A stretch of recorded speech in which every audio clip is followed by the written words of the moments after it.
Hi, I'm Shalane from TSE Tuition, and today we will be re-recording me reading Emmeline Pankhurst's speech. I realized that there were audio issues with the last recording we did, so we're going to try again. Hopefully it'll sound better.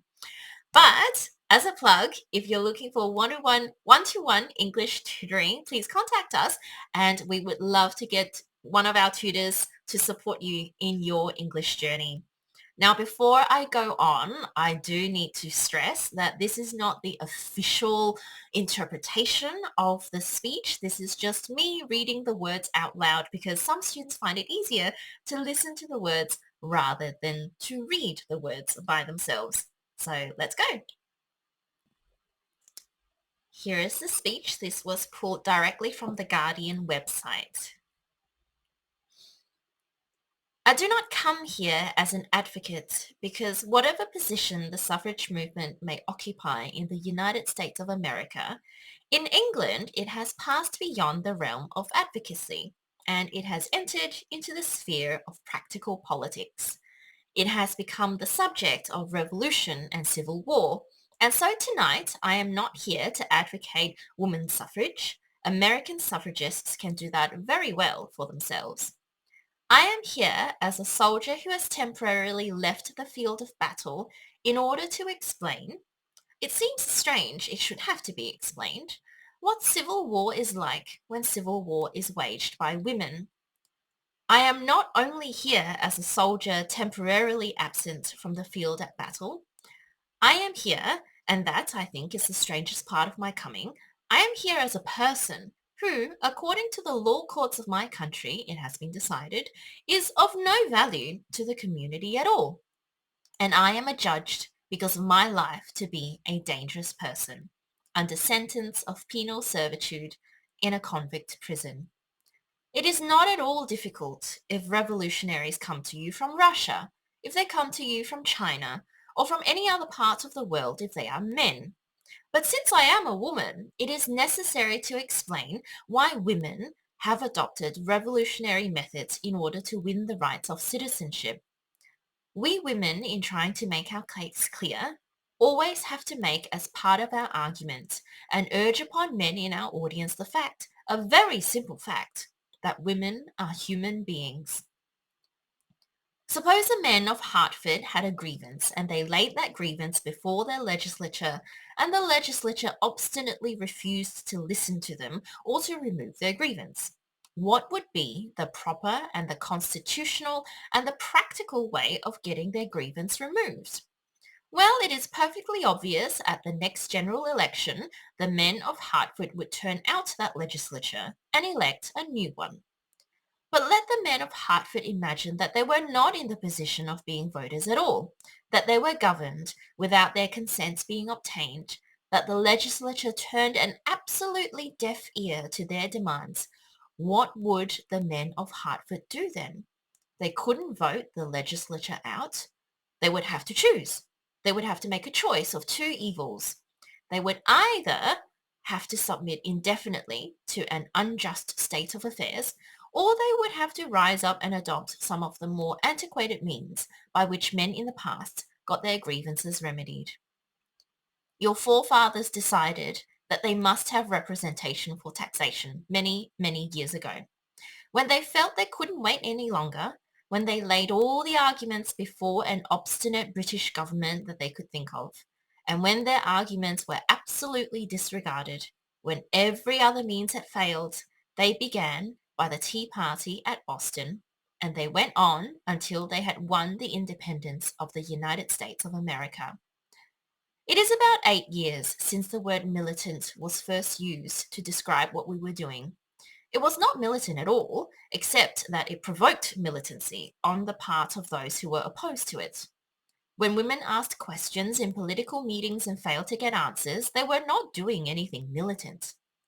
In Great Britain, it is a custom, a time-honoured one, to ask questions of candidates for Parliament and ask questions of members of the government. No man was ever put out of a public meeting for asking a question. The first people who were put out of a political meeting for asking questions were women. They were brutally ill-used.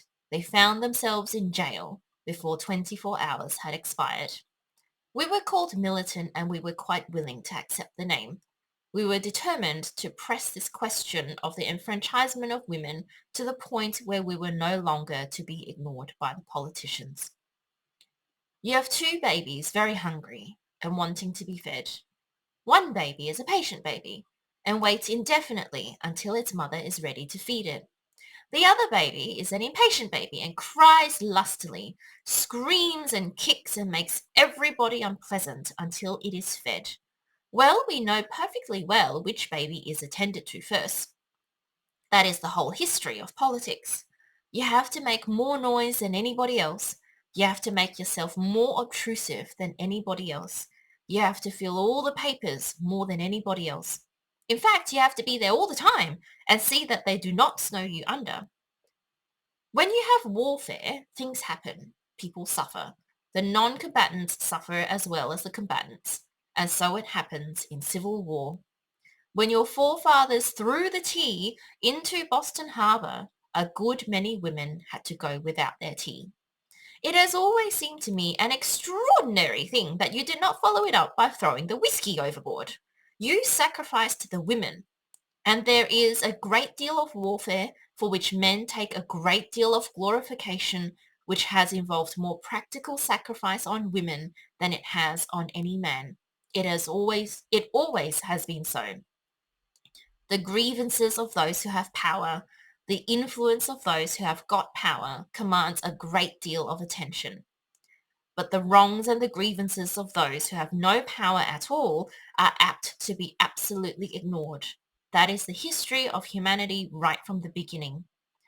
Well, in our civil war, people have suffered. But you cannot make omelettes without breaking eggs. You cannot have civil war without damage to something. The great thing is to see that no more damage is done than is absolutely necessary, that you do just as much as will arouse enough feeling to bring about peace, to bring about an honourable peace for the combatants, and that is what we have been doing. We entirely prevented stockbrokers in London from telegraphing to stockbrokers in Glasgow, and vice versa. For one whole day, telegraphic communication was entirely stopped. I am not going to tell you how it was done. I'm not going to tell you how the women got to the mains and cut the wires, but it was done. It was done, and it was proved to the authorities that weak women, suffrage women as we are supposed to be, had enough ingenuity to create a situation of that kind. Now I ask you, if women can do that, is there any limit to what we can do except the limit we put upon ourselves? If you are dealing with an industrial revolution, if you get the men and women of one class rising up against the men and women of another class, you can locate the difficulty. If there is a great industrial strike, you know exactly where the violence is and how the warfare is going to be waged.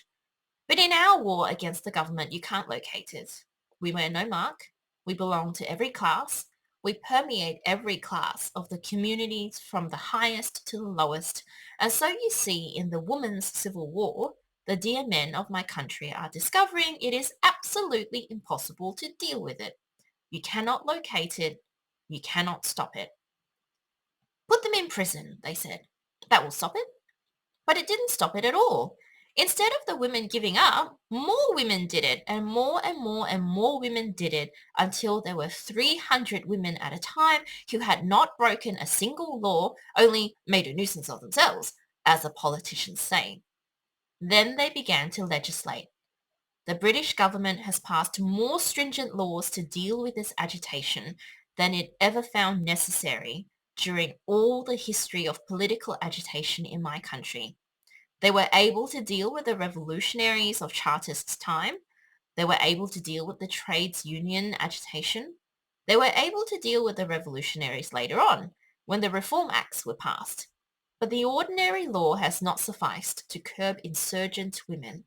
They had to dip back into the Middle Ages to find a means of repressing the women in revolt. They have said to us, government rests upon force. The women haven't force, so they must submit. Well, we are showing them that government does not rest upon force at all. It rests upon consent.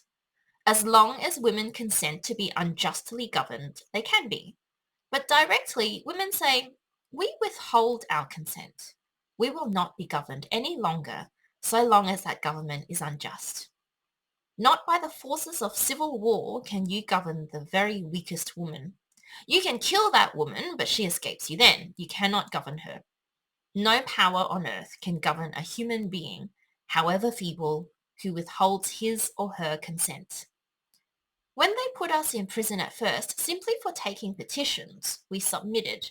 We allowed them to dress us in prison clothes. We allowed them to put us in solitary confinement. We allowed them to put us amongst the most degraded of criminals. We learned of some of the appalling evils of our so-called civilization that we could not have learned in any other way. It was valuable experience, and we were glad to get it. I have seen men smile when they heard the words hunger strike, and yet I think there are very few men today who would be prepared to adopt a hunger strike for any cause.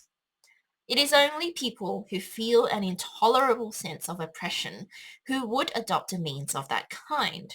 It means you refuse food until you are at death's door, and then the authorities have to choose between letting you die and letting you go, and then they let the women go.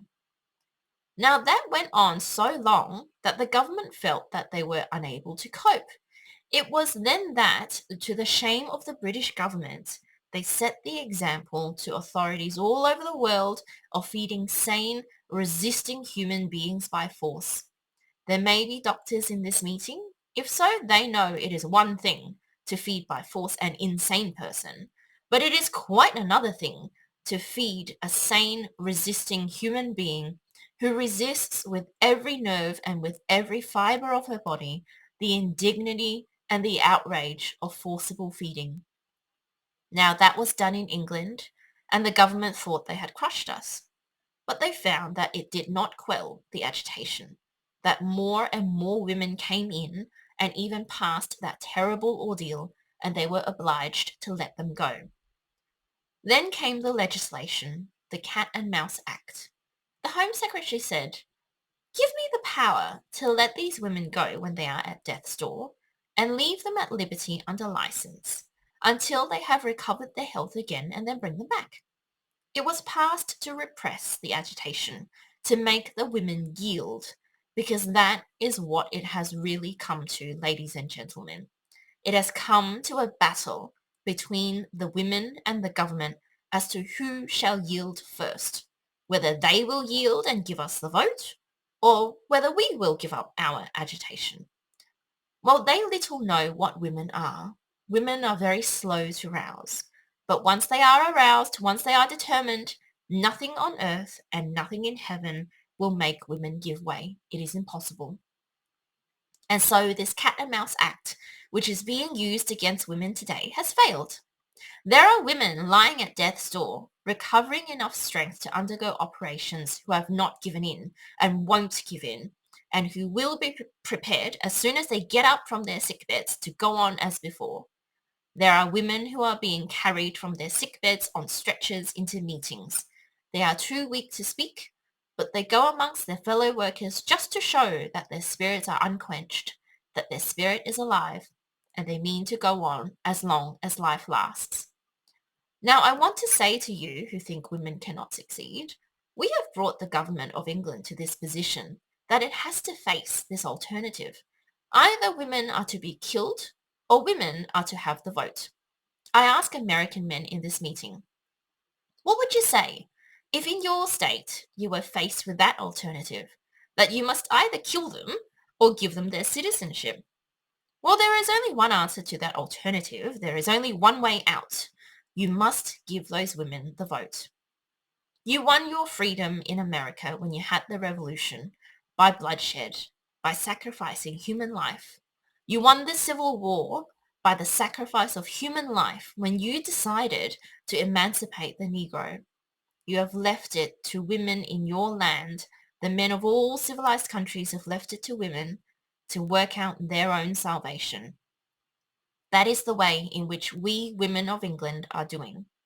Human life for us is sacred, But we say if any life is to be sacrificed, it shall be ours. We won't do it ourselves, but we will put the enemy in the position where they will have to choose between giving us freedom or giving us death. So here I am. I come in the intervals of prison appearance. I come after having been 4 times imprisoned under the Cat and Mouse Act, probably going back to be rearrested as soon as I set my foot on British soil. I come to ask you to help to win this fight. If we win it, this hardest of all fights, then to be sure, in the future, it is going to be made easier for women all over the world to win their fight when their time comes. So I hope that was helpful. I'll see you in the next video.